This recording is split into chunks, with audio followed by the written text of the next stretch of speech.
The Dallas Cowboys are 2-1 and continue to climb up those NFL power rankings, but just like last year, their depth quickly being challenged. Number one on my depth chart this week is this guy, Jeff Cavanaugh of G-Bag Nation, 105.3 The Fan.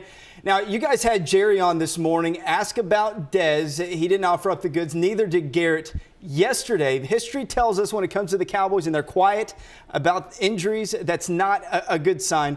Where's your gut on this? Hey, it's tough because, like you said, we've seen before where guys are Tony Romo's fine, and then Tony Romo misses a season. So it's hard to say after a game. I mean, did Dez go home? We got an MRI gate going on is what we got. It's like we don't know if the guy had an MRI. Are we waiting on results? Is it bad news? Is there no news? And so it's hard to say, you know, and this team has been kind of lucky injury-wise compared to a lot of teams. I guess that wouldn't be true if Dak Prescott wasn't playing well. But, you know, they haven't had a lot of major injuries, and if you lose Dez Bryant, that's probably the most important one you got left. Yeah, we saw the Cowboys crumble due to injuries last year. If Dez is truly out, will they revert to playing terrible football that we saw all of last season? Again, this is one that's it's hard to predict because you talk about a quarterback who right now he's playing lights out, a fourth-round rookie, but I would wonder, like, if you're going to take away Dez Bryant, if you're going to take away his best weapon, I think it hurts everybody. It hurts Dak Prescott because that's the one guy you know is going to win for you. It hurts Zeke because they're going to worry about the running game more. My gut is that if you lose Dez Bryant for an extended period of time, you're going to struggle, and you're going to struggle bad. The guy is so strong. He's such an athlete, such a freak athlete. He obviously played through that. The being quiet about it really does scare me. All right, the first half against the Bears, frighteningly good for the offense. Dak Prescott continues to make all the right decisions. They lead the NFL in third down efficiency. Linehan actually looks creative with his play calling.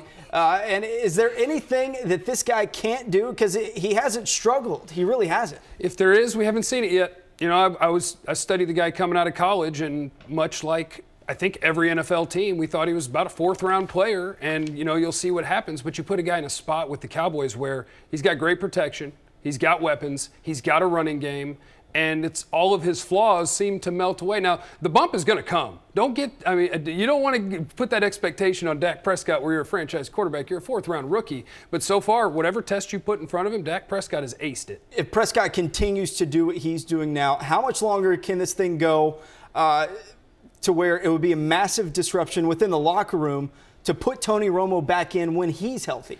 I think it's Romo's team. And I know you're going to hear different things from different people. I think it's Romo's team because here's the way I'm viewing it. If Tony Romo's healthy and Tony Romo says, I'm ready to go play football right now, and I'm the Tony Romo you guys have seen for the last decade, he's better. He's better than Dak Prescott's been so far. He's a better football player than Dak Prescott. The problem is does that person exist anymore? And you owe it to yourself, I think, to find that out. Because if Tony still exists, I can go win a Super Bowl maybe. If he doesn't, I need to know. I agree with that 100%. But when you look at guys like Cole Beasley and Zeke Elliott and all these guys rallying around Dak Prescott, you see the emotion on these guys' faces.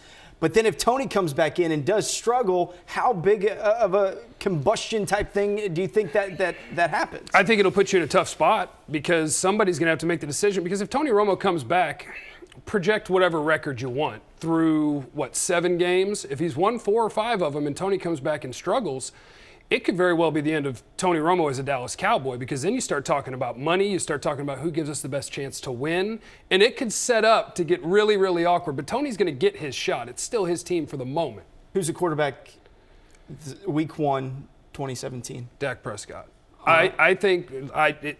I think Tony Romo's body has had it. I think when he gets back on the field, I hope that he's great, and I hope he plays for 4 more years. Jerry believes it. But my thought is the next game that he plays, he'll probably get carted off in that one too. His body, I think, has had it. All right, Zeke Elliott, second leading rusher in the NFL, 274 yards behind only LeGarrette Blount, but he's on pace for like 380 carries or something. I know you guys talked about this today. Do they need to watch the carries, or I'm in the club of feed the kid? He's saying, hey, feed me on the field. Do you just keep letting him carry the rock? He's 21 years old. You know, I think with DeMarco Murray, you saw a guy that got all of those carries, and with DeMarco, they worried about it because he was getting old and he had those carries. With Zeke, if you're going to take a running back in the top 5 in the NFL draft, you got to ride that horse. And, you're getting into it. The season started slow for him. I don't know if he was in good enough shape to really be out there getting the ball in week 1, but he's working his way into shape. He's getting a feel for that line. If you want to compete and you're going to spend a pick in the top 5 on a running back, you feed him. If Dez is hurt, you got to keep feeding him at this moment, right? Yeah, absolutely. I mean, that becomes what you lean on. It's going to become a battle of, listen, teams know we're going to run it. Okay, do you have the best offensive line in the league?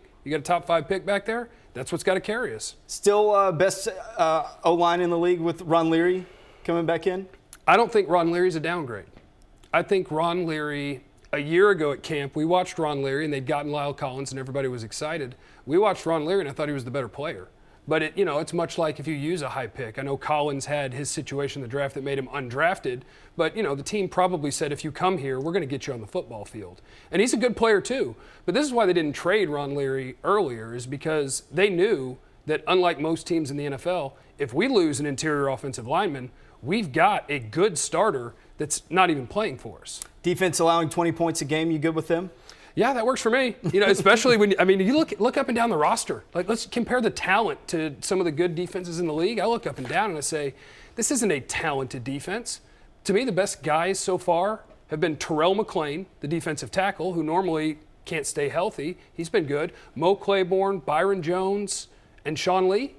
That's about it as far as looking up and down and like, hey, how many good players do we have? All right, you're now a TV star. Hope this gets you a date. Thank you. And Thank man, you. you were looking awfully stylish. I appreciate the look. It was tough. I was working on a man bun, and I had to trim it for this. And these clothes are terribly uncomfortable. But to be a TV star, you got to make sacrifices. You look I good. know you did. You look good. You look good. Jeff Cavanaugh from G-Bag Nation, 105.3 The Fan. I'm Chase Williams, Fox 4 Sports.